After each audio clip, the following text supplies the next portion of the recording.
Hello అండి, welcome back to my channel. ఈరోజు fish fry ఎలా చేసుకుందామో చూద్దామండి. ఫిష్ ఫ్రై అంటే మామూలు ఫిష్ ఫ్రై కాదు, ఈ చేప పేరు చందవ. ఇది మామూలుగా పులుసు పెట్టుకోలేమండి, ఫ్రైయే చేసుకోవాలి. దాంట్లో కావాల్సినవి అల్లం వెల్లుల్లి పేస్ట్, ఉప్పు, కారం, పసుపు, గరం మసాలా, చికెన్ మసాలా ఇవన్నీ వేసి బాగా మ్యారినేట్ చేసి పెట్టుకొని ఫిష్ని ప్యాన్ పెట్టి కొంచెం ఆయిల్ వేసి సిమ్లోనే పెట్టి బాగా ఫ్రై చేసుకోవాలండి. ఈ చేప కాస్ట్ కూడా ఎక్కువే అండి, 1 kg వచ్చి 1200 దాకా పడుతుంది. టేస్ట్ చాలా బాగుంటుంది, మీరు కూడా తెచ్చుకొని ట్రై చేయండి. పిల్లలు కూడా ఇష్టంగా తింటారండి.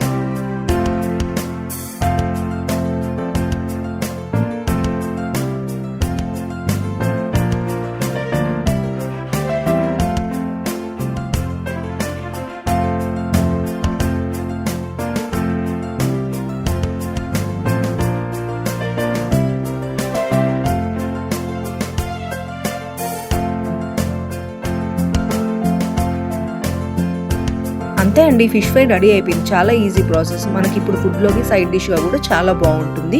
మీరు కూడా ట్రై చేయండి. ఈ వీడియో కనుక మీకు నచ్చినట్లయితే please like, share and subscribe.